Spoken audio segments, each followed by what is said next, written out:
Hello friends, welcome to JNC. Friends, इस video में हमारे पास जो क्वेश्चन है वो एक मैच द फॉलोइंग है ना, match the following type question है। Match the following type question है। तो फ्रेंड्स, ऐसा क्वेश्चन एडवांस में मैच द फॉलोइंग में आ सकता है। तो फ्रेंड्स, हमारे पास इसमें 5 डिफरेंट केसेस दे रखी हैं, जिनमें एक रॉड है ना, एक रॉड मूव कर रही है मैग्नेटिक फील्ड में, एक रॉड मूव कर रही है मैग्नेटिक फील्ड में। और फ्रेंड्स, फोर्थ केस में क्या है कि एक सेमी सर्कल को मूव कराया गया है मैग्नेटिक फील्ड में। इसी तरह से फिफ्थ केस में क्या किया गया है, एक रेक्टेंगुलर कॉइल को मूव कराया गया है मैग्नेटिक फील्ड में। तो फ्रेंड्स, हमें इन सारे ही केसेस में इंड्यूस्ड ईएमएफ बताना है ना, इंड्यूस्ड ईएमएफ बताना है, induced current and its direction, assuming resistance of these elements small R, और इक्विवेलेंट बैटरी ड्रॉ करनी है, इक्विवेलेंट बैटरी ड्रॉ करनी है। तो फ्रेंड्स, ये मोशनल ईएमएफ पे बेस्ड एक क्वेश्चन है ना, मोशनल ईएमएफ पे बेस्ड एक क्वेश्चन है। तो फ्रेंड्स, बहुत सारी चीज़ें मैं डिस्कस करूंगा इस क्वेश्चन में। तो पहले आप अपने आप से ट्राई कर लो, उसके बाद आ जाओ मेरे डिस्कशन पे।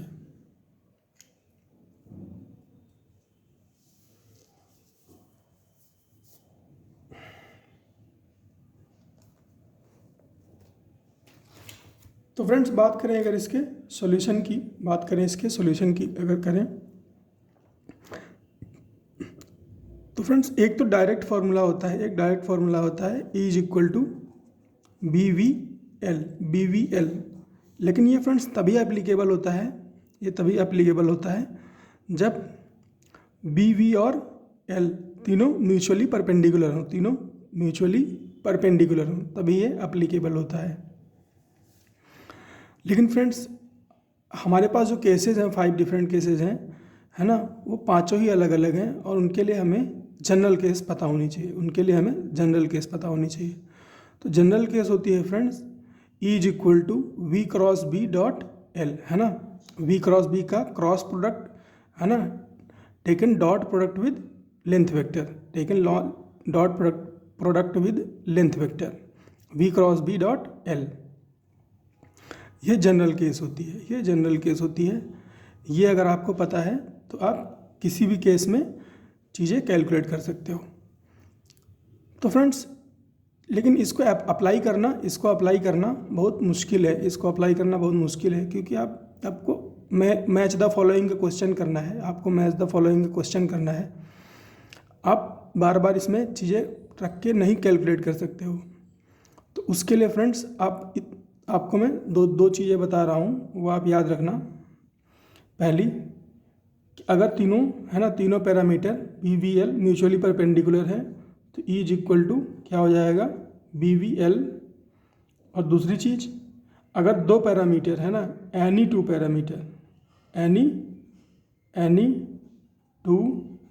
पैरामीटर अगर पैरेलल है ना, तो मोशनल ईएमएफ क्या हो जाएगा, 0 हो जाएगा।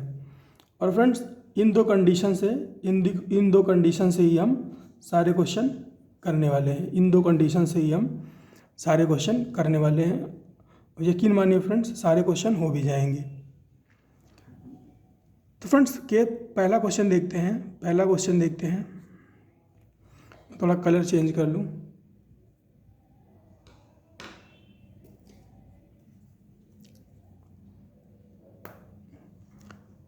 तो फ्रेंड्स, फर्स्ट केस में क्या है, मैग्नेटिक फील्ड जो है वो इनवर्ड है,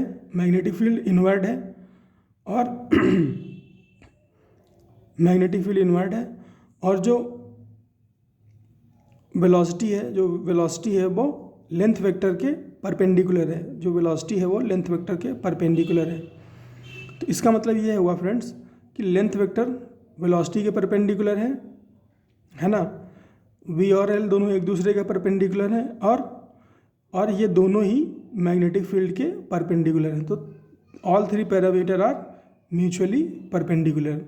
तो जो तीनों ही पैरामीटर हैं वो म्यूचुअली परपेंडिकुलर है। तो यहाँ पे हम सीधा ही E = BVL यूज़ कर सकते हैं। तो E = BVL यहाँ पे सीधा सीधा एप्लीकेबल हो जाएगा। BVL म्यूचुअली परपेंडिकुलर है, तो ये सीधा सीधा बन गया। अब बात करें फ्रेंड्स, बात करें इक्विवेलेंट बैटरी की। तो इक्विवेलेंट बैटरी कैसे बनेगी? तो फ्रेंड्स, जैसा कि मैं सारे क्वेश्चन में बताता हूँ कि हमेशा राइट हैंड पाम रूल का यूज़ करा करो, हमेशा राइट हैंड पाम रूल का यूज़ करा करो, आपको जवाब मिल ही जाएगा, आपको जवाब मिल जाएगा। तो यहाँ पर भी आप वही करो, यहाँ पर भी आप वही करो। तो फ्रेंड्स, जो लेंथ है वो तो कुछ है नहीं, लेंथ जो है वो तो कुछ है नहीं, हमें लेंथ पर ही बैटरी बनानी है। तो लेंथ के बारे में तो हमें नहीं सोचना, हमें सोचना है वेलोसिटी और मैग्नेटिक फील्ड के बारे में। तो क्या करो आप मैग्नेटिक फील्ड की डायरेक्शन में फिंगर्स को रखो और वेलोसिटी की डायरेक्शन में रखो थंब को, है ना। मैग्नेटिक फील्ड की डायरेक्शन में रखो फिंगर्स को, वेलोसिटी की डायरेक्शन में रखो थंब को। तो जो पाम है आपका वो बताएगा पॉजिटिव टर्मिनल ऑफ बैटरी, जो पाम है वो बताएगा पॉजिटिव टर्मिनल ऑफ बैटरी। तो यहाँ पर आप मैग्नेटिक फील्ड रखोगे, फिंगर रखोगे, है ना, नीचे इनवर्ड यानी कि पेपर की तरफ, और वेलोसिटी की डायरेक्शन में थंब को रखोगे, तो आपको पाम आपका इधर की तरफ फोकस करेगा, है ना, पाम आपका इधर की तरफ फोकस करेगा। तो इसका मतलब ये हुआ कि पॉजिटिव टर्मिनल इस डायरेक्शन में है। तो आप बैटरी बना लो यहाँ पे, ये पॉजिटिव टर्मिनल हो गया, ये नेगेटिव टर्मिनल हो गया, है ना, और ये लेंथ हो गई, तो बन गई इक्विवेलेंट बैटरी। ये तो फर्स्ट केस हो गया, ये सिंपलेस्ट था। सिंपल बाकी भी हो जाएंगे, है ना, बस थोड़ा सा उनमें ब्रेकिंग करनी पड़ेगी। सेकंड केस में क्या है फ्रेंड्स? सेकंड केस में ये इसकी लेंथ है, ये लेंथ है, मैग्नेटिक फील्ड इनवर्ड है, ये लेंथ है, और लेंथ से 37 डिग्री एंगल पर ये जो है ऑब्जेक्ट मूव कर रहा है, लेंथ से 37 डिग्री एंगल पर ये ऑब्जेक्ट मूव कर रहा है। तो इसका मतलब ये हुआ फ्रेंड्स कि जो लेंथ वेक्टर है और जो वेलोसिटी है वो म्यूचुअली परपेंडिकुलर नहीं है। तो हम E = BVL को डायरेक्टली नहीं लगा सकते, लेकिन फ्रेंड्स हम लगाएंगे E = BVL ही। कैसे लगाएंगे? हम इस वेलोसिटी के दो कंपोनेंट ले लेंगे। तो इसका एक कंपोनेंट कैसा जाएगा? एंगल के along, that is V cos 37। दूसरा कंपोनेंट जाएगा एंगल से अवे परपेंडिकुलर, है ना, दैट इज V sin 37। तो फ्रेंड्स, ये जो V cos 37 है ये पैरेलल है लेंथ वेक्टर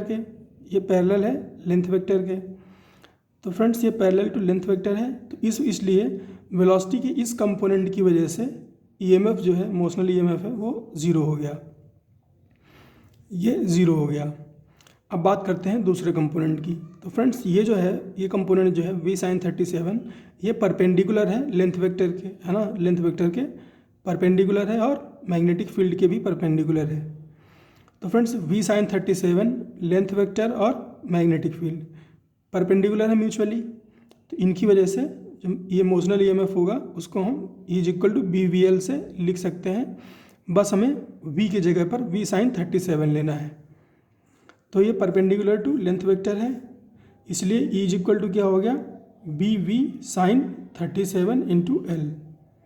और sin 37 की वैल्यू क्या होती है फ्रेंड्स? sin 37 की वैल्यू होती है 3/5। तो 3/5 BVL, तो EMF कितना आ गया? 3/5 BVL। और बात करें फ्रेंड्स, इक्विवेलेंट बैटरी की, है ना, तो सिमिलर केस अभी ऊपर आया था, मैग्नेटिक फील्ड इनवर्ड है और जो ये ऑब्जेक्ट है ये ऊपर की तरफ मूव कर रहा है। तो अभी हमने राइट हैंड पाम रूल से कैलकुलेट किया था कि जो बैटरी है वो कुछ इस तरह से बनती है। तो फ्रेंड्स, क्योंकि केस सेम है इसीलिए हम बैटरी वैसे ही बना ले रहे हैं, बस EMF की वैल्यू चेंज है। तो बैटरी बन गई ऐसी, है ना। वेलोसिटी कैसी है? ऊपर की तरफ है, इसकी वजह से तो ज़ीरो है, इसकी वजह से वो है, तो हमें थंब रखना है इसकी वी साइन 37 की डायरेक्शन में और फिंगर्स को रखना है मैग्नेटिक फील्ड की डायरेक्शन में, है ना। तो पाम हमें बता रहा है कि पॉजिटिव कहाँ बनेगा, इधर की तरफ बनेगा, पॉजिटिव लेफ्ट साइड में बनेगा। तो पॉजिटिव लेफ्ट साइड में बना लिया, राइट साइड नेगेटिव हो गया, तो इक्विवेलेंट बैटरी भी बन गई। अब थर्ड केस की बात करते हैं। थर्ड केस में जो मैग्नेटिक फील्ड है वो आउटवर्ड है। थर्ड केस में मैग्नेटिक फील्ड आउटवर्ड है और जो ये ऑब्जेक्ट है ये इस बार हमें वर्टिकल दे रखी है ना, वर्टिकल ऑब्जेक्ट दे रखी है और इसकी वेलोसिटी कैसी है, वर्टिकल से 30 डिग्री का एंगल बनाते हुए है, वेलोसिटी 30 डिग्री एंगल बनाते हुए है। तो फ्रेंड्स अब तक आपको समझ में आ गया होगा कि हमें क्या करना है, हमें वेलोसिटी के दो कंपोनेंट लेने हैं। तो इसका एक कंपोनेंट हो जाएगा v cos 30, है ना, वो लेंथ के अलॉन्ग या फिर एंगल के अलॉन्ग, दूसरा एंगल से away, that is v sin 30। तो इस v cos 30 वाले की वजह से इंड्यूस्ड ईएमएफ कितना हो जाएगा, 0 हो जाएगा, क्योंकि ये पैरेलल है लेंथ वेक्टर के। और जो ये v sin 30 है इसकी वजह से हमें ईएमएफ मोशनल ईएमएफ मिलेगा, मोशनल ईएमएफ मिलेगा। क्यों, क्योंकि ये v sin 30 ये लेंथ वेक्टर और मैग्नेटिक फील्ड म्यूचुअली परपेंडिकुलर है, म्यूचुअली परपेंडिकुलर है। तो हम यहाँ पे क्या करेंगे, है ना, E is equal to magnetic field B, velocity क्या है v sin 30 इंटू लेंथ रख दिया। तो हमारे पास मोशनल ईएमएफ आ गया 1/2 BVL। अब बात करें फ्रेंड्स इसकी बैटरी की, अब बात करें इसकी बैटरी की। तो फ्रेंड्स यहाँ पर भी आप क्या करो, right hand palm rule use करो, right hand palm rule use करो। तो फ्रेंड्स क्योंकि आउटवर्ड है तो right hand palm rule use करने में थोड़ी सी डिफ़िकल्टी होगी, है ना, right hand palm rule use करने में थोड़ी सी डिफ़िकल्टी होगी। तो आप इसको इनवर्ड अज्यूम कर लो और बाद में बैटरी की पोलैरिटी को रिवर्स कर देना, फिर कोई प्रॉब्लम नहीं होगी। तो आप इसको चेक करो तो बैटरी की डायरेक्शन आएगी, है ना, आप जो जैसा मैंने बताया वैसा आप करोगे तो बैटरी की डायरेक्शन आएगी, है ना, यहाँ पर नेगेटिव आएगा और यहाँ पर पॉजिटिव आएगा, यहाँ पर नेगेटिव आएगा, यहाँ पर पॉजिटिव आएगा। और इसको सीधा कर लो, ऐसे घुमा के सीधा कर लो, तो ये माइनस बनेगा और ये प्लस बनेगा। तो इस तरह से आप इसकी भी बैटरी ड्रॉ कर चुके हैं। अब बात करते हैं फ्रेंड्स फोर्थ केस की बात करते हैं। तो फोर्थ केस में हमें एक सेमी सर्कल दे रखा है, तो फ्रेंड्स यहाँ पर तो लेंथ वेक्टर सीधा है ही नहीं, ये तो सेमी सर्कल है, यहाँ पर क्या करें। तो फ्रेंड्स ऐसे केस में क्या किया जाता है, लेंथ की जगह पर डिस्प्लेसमेंट लेंथ को यूज़ किया जाता है, लेंथ की जगह पर डिस्प्लेसमेंट लेंथ को यूज़ किया जाता है। डिस्प्लेसमेंट लेंथ क्या होती है फ्रेंड्स, डिस्प्लेसमेंट लेंथ होती है फाइनल पॉइंट और इनिशियल पॉइंट के बीच की डिस्टेंस। जैसे कि यहाँ पर देखो, ये फाइनल पॉइंट, ये इनिशियल पॉइंट है और ये फाइनल पॉइंट है। तो इसके बीच की जो है ना, इसके बीच की जो मिनिमम डिस्टेंस है वो क्या है, 2r है। वो एक लाइन है और लाइन क्या है, रेडियस के अलॉन्ग है, और रेडियस कितनी हो जाएगी, यहाँ से यहाँ तक r और यहाँ से यहाँ तक r, 2r। तो डिस्प्लेसमेंट लेंथ कितनी हो गई, 2r।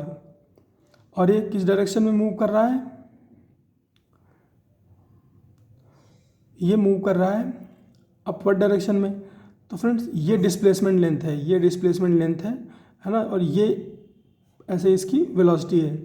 तो फ्रेंड्स लेंथ वेक्टर यहाँ पर देखो, यहाँ पर जो डिस्प्लेसमेंट लेंथ है वही लेंथ वेक्टर की तरह काम करेगी।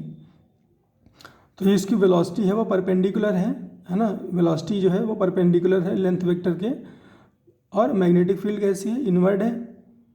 तो बी, वी और एल तीनों म्यूचुअली परपेंडिकुलर हो गए। तो हम क्या यूज़ कर सकते हैं, हम सीधा यूज़ कर सकते हैं बी वी एल को, बस लेंथ की जगह पर ये 2r रखना पड़ेगा जो कि डिस्प्लेसमेंट लेंथ है। तो बी वी 2r, तो हमें मिल गया motional EMF B we 2r। अब बात करें इक्विवेलेंट बैटरी की, तो जो ये केस है फ्रेंड्स, ये केस है, ये सिमिलर है फर्स्ट केस की तरह से, ये सिमिलर है फर्स्ट केस की तरह से।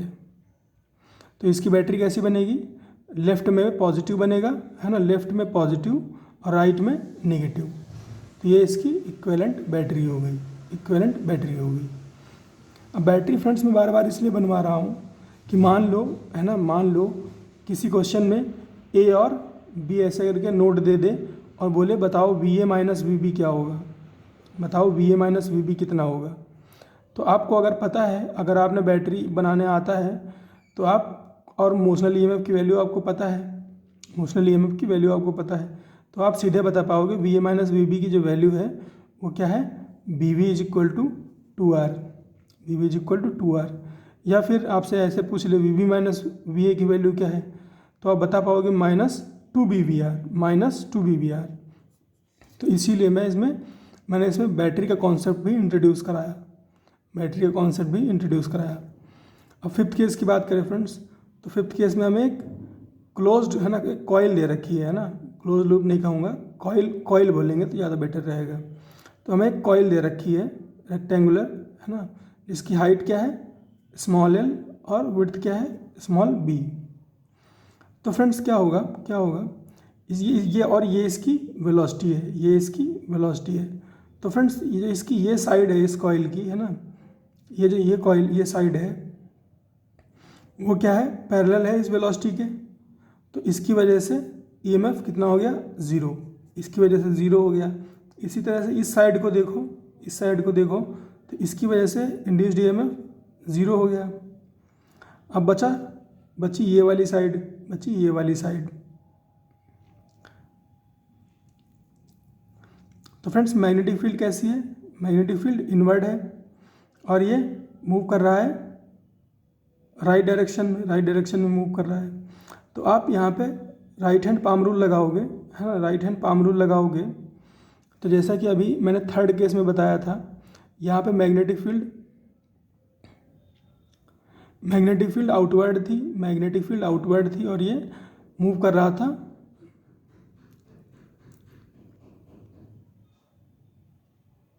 राइट डायरेक्शन में, है ना, मूव कर रहा था राइट डायरेक्शन में। तो इसकी बैटरी बनी थी माइनस प्लस। लेकिन फ्रेंड्स यहाँ पर देखो, यहाँ पर एग्जैक्टली ऑपोजिट सिचुएशन है। वी मूव कर रहा है राइट डायरेक्शन में, तो मूव कर रहा है, लेकिन जो मैग्नेटिक फील्ड है वो कैसी हो गई, इन्वर्ट हो गई। तो बैटरी कैसी बनेगी, यहाँ प्लस बनेगा, यहाँ माइनस बनेगा। इसी तरह से इस पर देखो, इस पर कैसा बनेगा, इस पर भी यहाँ प्लस बनेगा, यहाँ माइनस बनेगा। अब फ्रेंड्स अगर इसमें आप है ना वोल्टेज कैलकुलेट करो तो ऐसे घूमोगे, एक लूप बनाओगे, तो माइनस से प्लस फिर प्लस से माइनस, है ना, माइनस से प्लस फिर प्लस से माइनस। तो यहाँ पे प्लस भी मिलेगा और यहाँ पर माइनस भी मिलेगा, है ना, प्लस भी पहले मिलेगा फिर माइनस भी मिलेगा। तो नेट कितना हो जाएगा, 0 हो जाएगा। तो एक तरीका ये है ना, एक तरीका ये है इस कॉइल में, है ना, मोशनल ईएमएफ देखने का। दूसरा तरीका क्या है ना, applying KVL is equal to 0 हो गया। सेकंड मेथड फ्रेंड्स, इसमें जो डिस्प्लेसमेंट लेंथ है ना, वो कितनी है, 0 है। अब कहीं पर भी किसी भी पॉइंट को स्टार्टिंग और एंडिंग मान लो, क्योंकि क्लोज है ना, क्योंकि क्लोज लूप है, तो इसका स्टार्टिंग पॉइंट और एंडिंग पॉइंट तो है ही नहीं। तो डिस्प्लेसमेंट लेंथ क्या है, 0 है। डिस्प्लेसमेंट लेंथ 0 है तो ईएमएफ, मोशनल ईएमएफ 0 हो जाएगा। तो ऐसे देख लो चाहे। तो फ्रेंड्स यही सिखाना था कुछ कॉन्सेप्ट इसमें क्वेश्चन में। आई होप आपको समझ में आया होगा। मिलते हैं फ्रेंड्स नेक्स्ट क्वेश्चन में।